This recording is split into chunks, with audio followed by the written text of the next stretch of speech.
السلام علیکم ورحمۃ اللہ وبرکاتہ۔ وعلیکم السلام ورحمۃ اللہ آپ تمام وبرکاتہ۔ کو معلوم ہے کہ مجلس خالص رد آج عام بات بھی نہیں جانتے کہ ہمارے اور ان کے درمیان یہ اختلاف کیوں ہے۔ لوگوں نے تو صرف یہ سمجھ رکھا ہے کہ جو جلوس نکالے وہ سنی ہے اور جو جلوس نہ نکالے وہ وہابی ہے، جو مزار پہ جائے وہ سنی ہے، جو مزار پہ نہ جائے وہ وہابی ہے، جو فاتحہ کرائے وہ سنی ہے، جو فاتحہ نہ کرائے وہ وہابی ہے۔ ہر کس ہمارا یہ اختلاف ہی نہیں ہے۔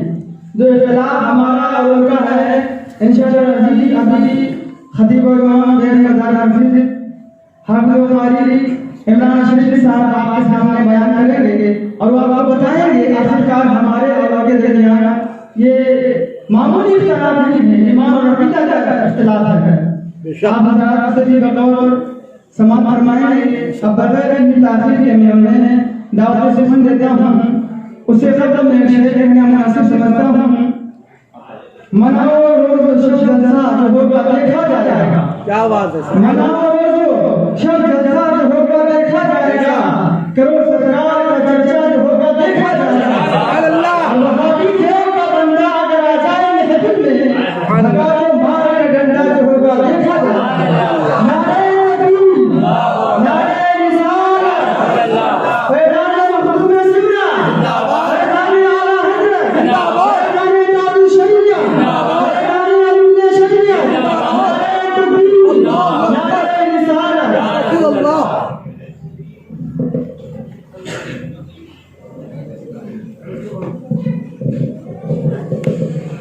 السلام علیکم ورحمۃ اللہ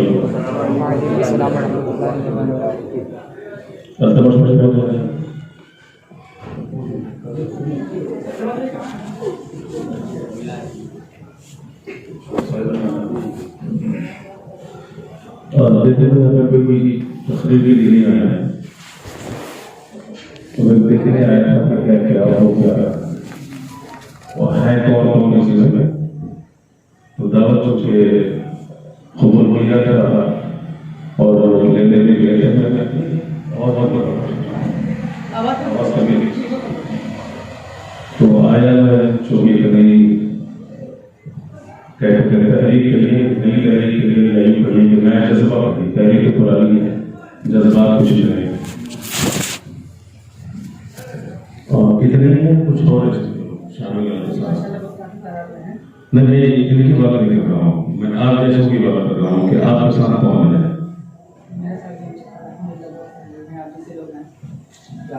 تو میں آپ سے سبحان اللہ، بغیر کسی پلاننگ کے، بغیر کسی لائے عمل کے کبھی بھی قدم آگے بڑھانا جو ہے ہمیشہ وہ کدے کاٹے کا سودا ہوتا ہے۔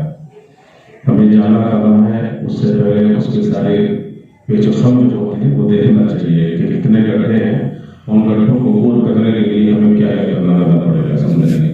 اگر ہم گڑھے میں لکھتے ہیں تو ہمیں بچانے والا وہ ہے۔ تو یہ تو جیسے آپ چھوٹا بنانے کا امام ہے نہیں، امام صاحب نہیں ہے، امام صاحب نہیں ہے، نہ امام صاحب ہے، متولی نہیں ہے، ذمہ دار جو ہے اس مسجد کا وہ ذمہ دار جو ہے ٹاپ جو لیول کے وہ نہیں ہے۔ شہر کے بڑے بڑی جو مسجدیں ہیں ان مسجدوں کی ذمہ دار یہاں پہ کوئی نہیں ہے، نہ ائمہ ہے نہ وہاں کے متولیان ہے۔ یہ بہت بڑا گروپ سنی ہے، بہت بڑا گروپ ہے، گروپ نہ کہیے بلکہ یہ کہیے اصل اسلام جو ہے انہی کے پاس ہے، اصل سرمایہ جو ہے انہی کے پاس ہے۔ ہم اس کو محدود کر دیں تو ہم بہت کم ہو جائیں گے۔ یہ ایک بہت بڑا ہے طبقہ ہے، یہ اور وقت یہ نکلتا نہیں ہے، یہ دکھتا نہیں ہے۔ اور جو چھوٹے طبقے ہیں وہ دکھتے ہیں شاہراہوں پہ، وہ میدان میں بھی دکھتے ہیں، وہ مساجد میں بھی دکھتے ہیں، کبھی جب کبھی ان کا اجتماع ہوتا ہے تو وہاں بھی دکھتے ہیں۔ ہمارا طبقہ جو ہے وہ اس طرح کے کاموں میں بھی دکھتا نہیں ہے۔ ہاں آپ اس لے لیے، آپ اس سے اندازہ لگائیے کہ سننے کے کتنے ہیں، سننے کی تعداد کتنی ہے۔ یہ بہت بڑا طبقہ ہے، اس کو محدود کر کے ایک چھوٹی سی جگہ پہ